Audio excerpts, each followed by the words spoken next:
عليكم وملائكته ليخرجكم من الظلمات إلى النور وكان بالمؤمنين رحيما تحيتهم يوم يلقونه سلام وأعد لهم أجرا كريما يا أيها النبي إنا أرسلناك شاهدا ومبشرا ونذيرا وداعيا إلى الله بإذنه وسراجا منيرا إن الله وملائكته يصلون على النبي يا أيها الذين آمنوا صلوا عليه وسلموا تسليما اللهم صل على سيدنا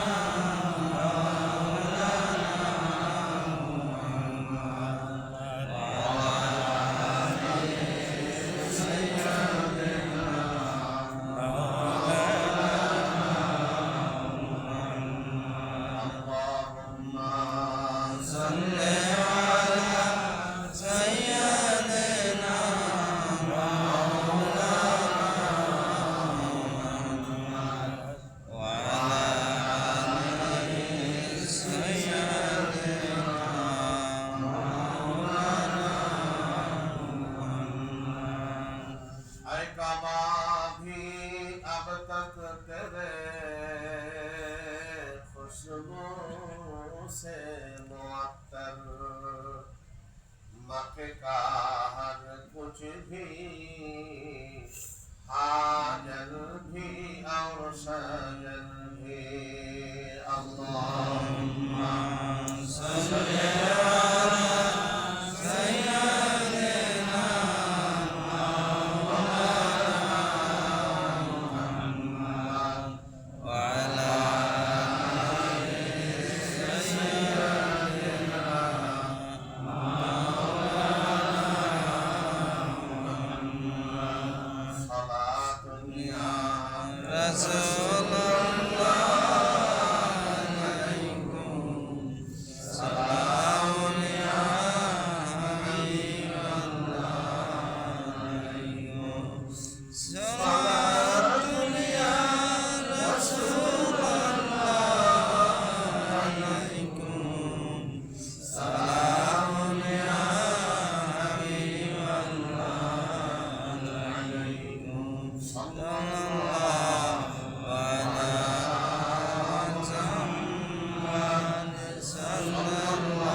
महिमा गौरव उच्चता पवित्रता पराक्रमता महाविश्व महान प्रतिपादक আল্লাহ তাবারাক ওয়া তাআলার জন্যই আমরা সবাই উচ্চারণ করি বলি আলহামদুলিল্লাহ আলহামদুলিল্লাহ হামদান কাসীরান তাইয়িবান মুবারাকান ফীহি আদি অন্তের সর্বপ্রকার সর্বোৎকৃষ্ট দরুদ এবং সালাম মানবতার মুক্তির দূত প্রজ্ঞার সম্রাট জগৎ গুরু মুহাম্মদ রাসূলুল্লাহ সাল্লাল্লাহু আলাইহি ওয়াসাল্লামের কদম মোবারকে বর্ষিত হোক। আমরা পড়ি সাল্লাল্লাহু আলাইহি ওয়াসাল্লাম।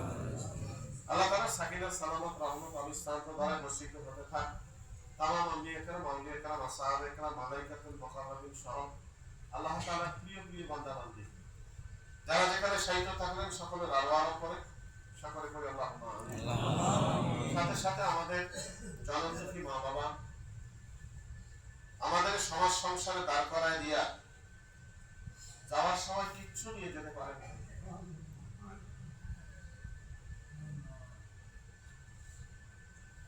জানি না ফেরেশতাগণ আমাদের সেই মরহুম আপা আমাদের সাথে কি আচরণ করছেন, যারা আমাদের কথা চিন্তা করে করে আল্লাহর ইবাদত ঠিক মতো করতে পারেন নাই।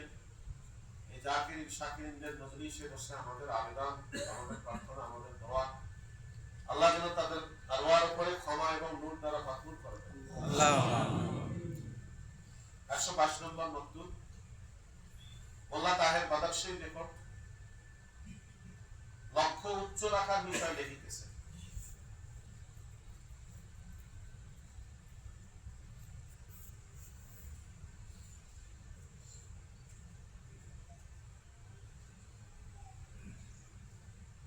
মকতুব বোধহয় মনে হয় গত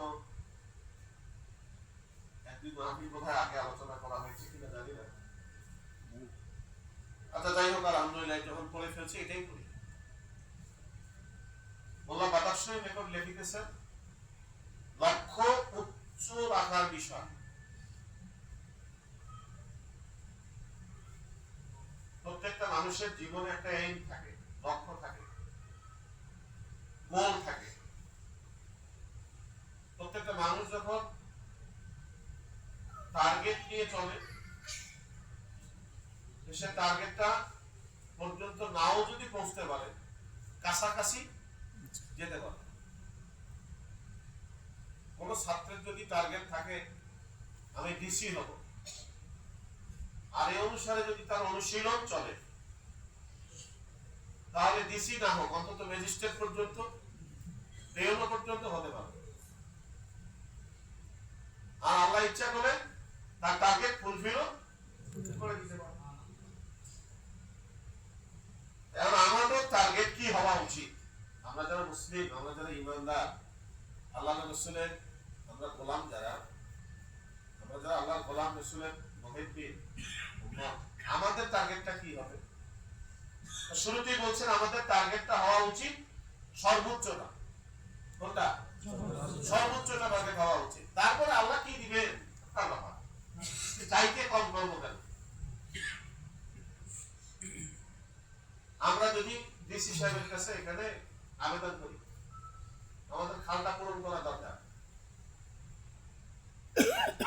সামনের খালটা ভরাট করা দরকার। ডিসি সাহেবের আবেদন করলো, তুমি টিআর বা কাপিকার থেকে এখন যদি কিছু বরাদ্দ দেন, কম চাবো, এক দুই টন চাবো, কমপক্ষে 10 টন চাবো, তাই না?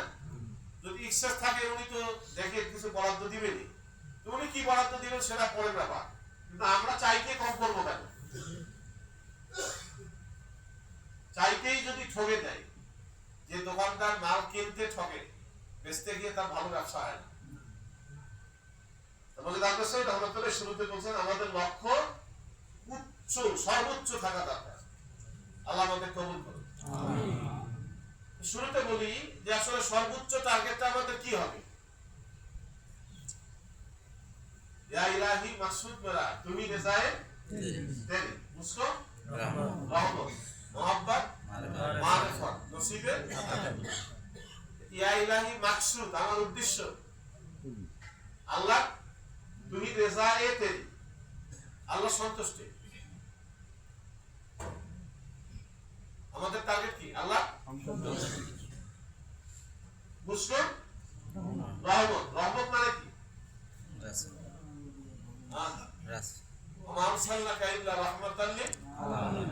আমি রসুলকে পেতে চাই। আর রসুল পাইলে তো সব পাওয়া হয় না? রসুলের যদি জীবন জিন্দিগি আমার মধ্যে না থাকে, আর কি থাকবে? রসুলের জীবন জিন্দিগির যদি কোনো অনুশীলন, শরীয়ত সুন্নাত আমার মধ্যে না থাকে, আমি যতই কই আল্লাহকে চাই, আল্লাহকে চাই, কোনো লাভ হবে না। আল্লাহকে পাইতে গেলে রসুলকে আগে আতিউল্লাহ ওয়া আতিউ রাসূলা ওয়া উলিল আমরি মিনকুম ফাত্তাবিউনি ইউহিব্বুকুমুল্লাহ। হ্যাঁ, তো মুসলিম রহমত এরপরে কি? মহব্বত। মহব্বত কি? ভালোবাসাটা কি? ভালোবাসার মানুষ বিনিময় চায়? ভালোবাসার মানুষ বিনিময় চায়। আপনার ছেলে এখন ধান কাটার সময়, এটি পুরা মৌসুম ধান কাটে, তা আপনার ছেলে ধান কাটতেছে, কামলা কাটতেছে, কামলার সাথে আপনার ছেলেও যে ধান কাটবো সারাদিন পরিশ্রম করলো, বিকাল বেলা যখন কামলার টাকা চায়, আপনার ছেলে আসি কি কয় যে আমি তো আজকে কাম করলাম, আমার টাকাটা দেন, এরকম বলে কেন? সে জানে আরে পুরো সংসারই তো আমার, আমি চাবো কার কাছে? কি আমরা কি বেহেশত চাচ্ছি? জাহান্নামের ভয় থেকে পানা চাচ্ছি? হ্যাঁ, এটা আল্লাহর নবী চেয়েছেন। কেন চেয়েছেন? আল্লাহর নবী নিজের জন্য চাচ্ছেন। কার জন্য চেয়েছেন? উম্মতের জন্য। আল্লাহর নবীরা চির সুরক্ষিত, নবী রাসূলগণ সুরক্ষিত, এটা মনে রাখবেন। নবী রাসূলগণ কখনো পদচ্যুত হন নাই এবং তারা কখনো জাহান্নামে যাবেন না। কেন? নবী রাসূলগণ নির্ধারণ করেছেন কে? আল্লাহ। আর যদি কোন নবী রাসূল জাহান্নামে যায়, কোন নবী যদি জাহান্নামে যায়, তো বুঝতে হবে যে আল্লাহ তাআলা নির্বাচন করতে ব্যর্থ হয়েছেন। নাউজুবিল্লাহ। এরকম নাকি? এইজন্য নবী রাসূলগণ চিরদিন সুরক্ষিত, চির সুরক্ষিত, কিন্তু কোন উম্মত সুরক্ষিত সে যত সাধক হোক, বড় ওলি হোক, সে সুরক্ষিত।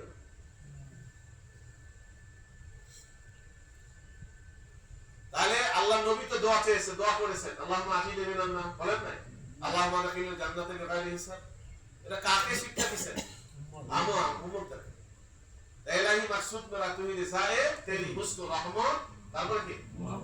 মহব্বতের মানুষ যারা, যারা প্রেমিক, যারা আপন মানুষ, তারা জান্নাত চায় না। ওই জন্য কবি লিখছেন, বেহেশত দোজখ সে ইয়ারা ক্যা কারো, আরজু হায় মেরে এক নজর দেখা করো। আমি বেহেশত দিয়ে কি করব? আমি জান্নাত দিয়ে কি করব? জাহান্নামে গিয়ে আমার লাভ কি? জান্নাত গিয়ে আমার লাভ কি? আর ইশকের ভাবনা, প্রেমের হিসাব কিতাবটাই আলাদা।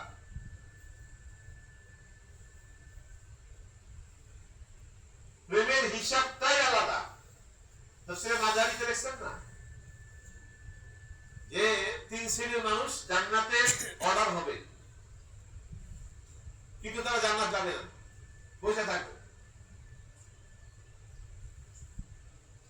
এক শ্রেণী হলো কি? যারা আলেম হাফেজ কোরআন, তারা যাস না কেন জান্নাত?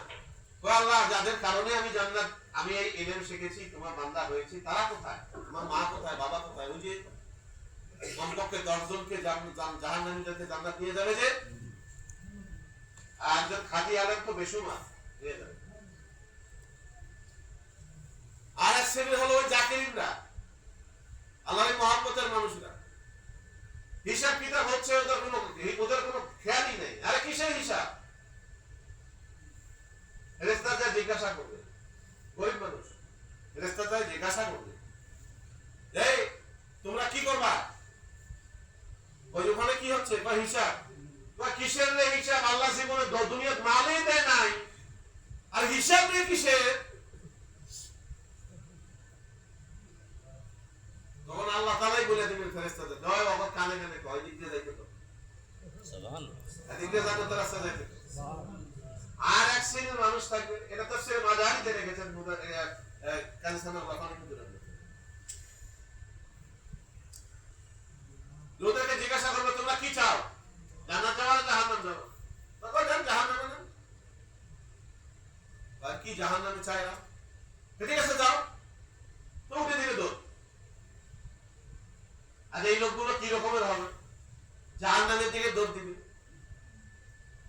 এই লোকগুলোর স্বভাবটাই হইল, আল্লাহ যা বলেছেন আমি ওইটাই করবো, নবী আমার যা করেছেন দুনিয়া আমি ওইটাই করবো। এর ব্যাখ্যা যারা অন্য কি কেন কইছে, কেন করবেন না, ওটা এটা কেন হইলো, ওটা কেন হইলো না, কি কিন্তু নাই। আল্লাহ আল্লাহ রাসূল যা বলেছেন বাস ওইটাই ফাইনাল। ওরা ওই মতের মানুষ। আর আমাদের তো চিন্তা হয়, এটা কেন করলো, ওটা কেন করলো না, এটা কেন করলে কি হবে, ওটা করলে কি হবে, যদি দেখি সওয়াব আছে তাহলে আমরা যাবো, না হলে সওয়াব তাহলে করবো না। আসি না এরকম মানুষ? না, ওদের চিন্তা চেতনা এরকম না।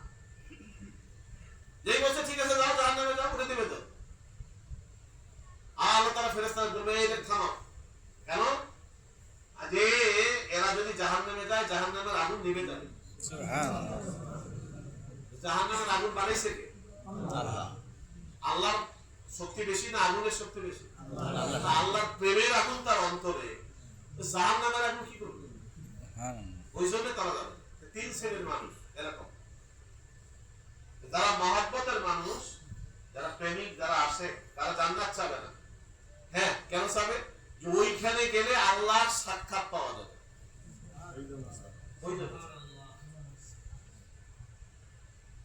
তা না হলে যদি জাহান্নামে গিয়ে আল্লাহর সাক্ষাৎ পাচ্ত, তারা জাহান্নামে চাইত। এর ব্যাখ্যা অনেক আছে। জান্নাতের ভিতরে যাওয়ার পরে জান্নাতীদেরকে আল্লাহ তাআলা এমন নিয়ামত দিবেন, যা চাইবেন, যা কল্পনা করবেন, তাই জান্নাতে পেয়ে যাবেন। আপনি কি কল্পনা করতেছেন, আল্লাহ আপনার কল্পনা বুঝতেছেন, দেখতেছেন। ওটা অটো জীবন, অটো জগৎ, অটো। আপনি আপেল খাচ্ছেন, অর্ধেক খাইতে খাইতে মনে হচ্ছে যে যদি এটা মেওয়া হইতো, মেওয়া ফল, আতা ফল, সাথে সাথে অর্ধেকটাই আতা ফল হয়ে যাবে। আপনি এমন সুন্দর ফল দেখতেছেন, সুবাস দেখতেছেন, মনে হবে যেটা ওরা যদি আমার হালি আসতো, আর সে আসছে একশো আর কি এক কথায়, যেমন আনন্দ আমি বলছি, বললাম আর কি, যে এটা যদি আসতো তা আমি খাইতাম। সাথে সাথে ওই মন যে কল্পনা করেছে, ওই গাছ খাইলা ফলটা তার মুখের মধ্যে আসে পড়ে। অত জীবন না। এরপরও অন্তরে একটা তার কি যেন অভাব থাকবে, অন্তরে কি যেন কেউ বুঝবে না, অন্তর জানি বুঝবে। যিনি অন্তরের মালিক তিনি তো জানেন। সামিউন বাসীর, আলিমুন বিযাতিস সুদূর, অনেক আয়াত রয়েছে। আর তখন উনি বলবেন, এই জান্নাতীরা, ফেরেশতাদের বলবেন, সবাই জান্নাতুল খুলদে চলে যাও। জান্নাতুল খুলদ হলো আল্লাহর মেহমানখানা। জান্নাতুল খুলদ হচ্ছে আল্লাহর মেহমানখানা। এখানে সবাইকে বলবে, বসাবে, বারবার করে আল্লাহ তাআলা জিজ্ঞাসা করবে আড়াল থেকে, আরে কি চাও? আপনি আমাকে যদি জিজ্ঞাসা করতে আল্লাহ যদি এই মুহূর্তে কি চাও, আমরা তো 10 তলা বিল্ডিং চাইতাম, বাড়ি চাইতাম, গাড়ি চাইতাম, অনেক কিছুই চাইতাম। আল্লাহর বান্দারা কিন্তু এগুলো চায় না। আর চিন্তা করবে কি চাও, কোন চিন্তা করবে কি রে, কি চাওয়া যায়? আচ্ছা ভাই, জান্নাতীদের মেধাকে আমাদের মতো কচু খাওয়া মেধা? হ্যাঁ, জান্নাতের নিয়ামত খাইছে না, জান্নাতি মানুষ। আর সমস্ত জান্নাতীদের কল একটা কল, মাদারিজুল নবুওয়াত না কি মাদারিজুল কলবে হাদিসটা আমি আনছি। সমস্ত জান্নাতীদের কল এক কল। তাহলে নবী রাসূল তো জান্নাতি, উম্মত তো জান্নাতি, কি বলেন? ঠিক। সর্বশেষ যে জান্নাত যাবে সেও জান্নাতি। সমস্ত জান্নাতীদের কল যদি এক হয়, তার মানে কি এই নবী রাসূলদের কলবের প্রতি কল হয়ে যাবে। কোনো হিংসা, বিদ্বেষ, দাগ, ক্ষোভ এই দুনিয়ায় যেটা আছে অপকৃষ্ট একদম থাকবে না। একেবারে কলবে সালিম মানে কি পরিষ্কার, ধবধবে সাদা কলব হয়ে যাবে সবার এক কল। আর চিন্তা করবে কি রে বাদ গেছে, কি পাওয়া যায়? যে যেটা খেয়ালে আসবে ওইটা চাবে, আল্লাহ সাওয়াবাত্র দিয়ে দিবে। এই সাওয়াবাত্র দেওয়ার পরেও আবার চাইবে, আচ্ছা কি চাওয়া যায়? আবার আল্লাহ বলবেন চাও বান্দা, কি চাও? আবার বান্দাকে দিবে। বান্দা চাইতে চাইতে, পাইতে পাইতে ক্লান্তি আসে যাবে, ক্লান্তি। কি চাওয়া যায়? আর তো কোনো বাকি নাই। কিন্তু যাদের অন্তরে ওই শূন্য থাকবে, সে বলবে, ভাই আবু বকর, ভাই ওমর, সাহাবায়ে কেরাম কথা বলবে, ওলি ওলি কথা বলবে, ভাই বলুন তো কি চাওয়া যায়, কোনটা বাকি আছে? কারা জানবে? যার অন্তরে প্রেমের আগুন আছে সে জানবে কি চাওয়া যায়। বেহেশত দো জব সে ইয়াদ আব ক্যা করো, আরজু হায় মেরে এক নজর দেখা করো, মেয়ানে মা ওয়া বাইতুল্লাহির জিস কে জিবরিলে আমিনা হাম খবর নিস, আশিকে মাশুকে রাহাম রামজিস কেরামান কাতিবিনা হাম খবর নিস। তখন আল্লাহ তাআলার কাছে আবেদন করবে, আল্লাহ আরে যে নিয়ামত বিষয়টা তো দুনিয়াও পাইছি, তোমার এই নিয়ামতের জন্য তো জান্নাত আসি নাই। আল্লাহ জান্নাত আইছি তোমারে দেখবার লাগা, তোমার দুনিয়া ঘুরে ঘুরছে। সুবহানাল্লাহ। তখন উন্মোচন করে যখন বান্দাকে দেখা দিবে, বান্দা একবারে যার যেমন নৈকট্যতা, ওই নৈকট্যতা অনুসারে সে বেহুশ হয়ে থাকবে। কেউ ৮,০০০ বছর, কেউ ৮,০০০ কোটি বছর, কেউ ৮,০০০ লক্ষ বছর বেহুশ হয়ে থাকবে। হুশ আবার ফেরে পরে আবার আল্লাহকে চাবে, আল্লাহ কই গেলা, আল্লাহ কই গেলা। এই যে দর্শন দিবে, সকালে একবার, বিকালে একবার, রাতে একবার, দিনে একবার, কারো ঘন্টায় ঘন্টায়, কারো মিনিটে মিনিটে, এই যে আল্লাহর যে দর্শন হবে, আল্লাহ নবী বলছেন বাদরিন মুনির, পূর্ণিমার চাঁদ যেমন তোমরা দেখো, আল্লাহকে এরকম দেখতে পারবে, কিন্তু একবার যা দেখবে পরের বার আর তা দেখবে না। রকম প্রকার রহিত দর্শন চলতেই থাকবে। যার যেমন আল্লাহ তাআলা দিয়েছে ওই রকম সে আল্লাহকে দেখতেই থাকবে। এখন আপনার আমার চাওয়া কি? জান্নাত। আচ্ছা, যদি প্রধানমন্ত্রী আমার হয়, টিসিএসপির কাছে যাওয়া লাগে না, দেশের সরকার আমার যদি হয়, তা আমাদের চাইলে কোনটা চাওয়া উচিত? মনে রাখছেন, মনে খেয়াল করছেন, কোনটা চাওয়া উচিত? তাহলে আমাদের লক্ষ্য কোনটা হওয়া উচিত? সর্বোচ্চ লক্ষ্য কোনটা? আল্লাহ। আল্লাহ যার মাওলাহুল মাওলা ফালাহুল কুল, আল্লাহ যার সব, তার আর তো কিছু লাগে না। আল্লাহকে পাইতে গেলে আল্লাহর সন্তুষ্টি তো পাওয়া লাগবে। আমার কোন আমলে আল্লাহ খুশি, কোন আমলে আল্লাহ অখুশি, এটা ভাবতে হবে।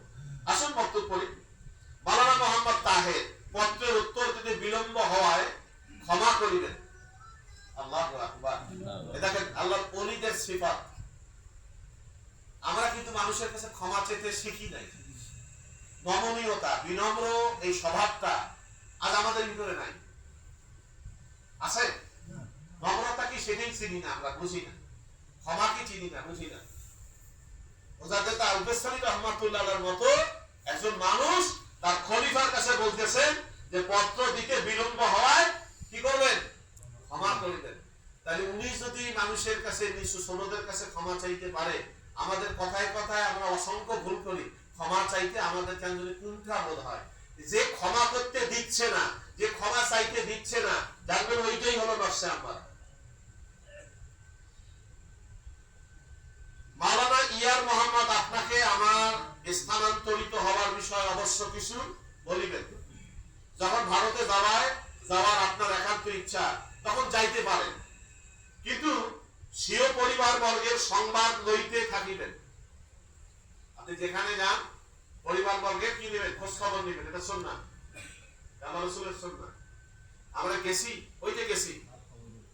হ্যাঁ, এখন তো দেখা যায় যে সিল্লাধারী ভাইরা এই যে সিল্লাই গেছে, ওখানে যাওয়ার পরে নাকি আর দিনের মানে পরিবারের কোনো খোঁজ খবর নিতে হয় না। আমার আল্লাহ রাস্তায় আছে, এটা সব পরিবার দেয়। বারবার পরিবার তো দেখবে, পরিবার তো আল্লাহই দেখে।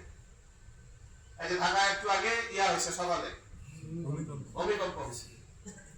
আমার ছেলেটা রিং দিছে, মেসেজ দেখে দিয়েছে হোয়াটসঅ্যাপে, আবু প্রচন্ড ভূমিকম্প হচ্ছে, তুমি একটু দোয়া করো। আমি মনে মনে ঘরে বসে ভাবলাম আমি কি দোয়া করবো?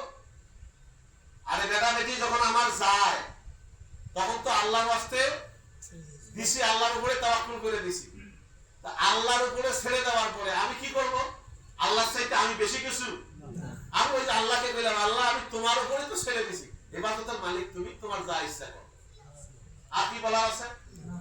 কিন্তু সেই জন্য খোঁজ নেব না, কি হইলো, কত মারা গেল, বিপর্যয় হয়েছে কিনা, এটা সুন্নাহ।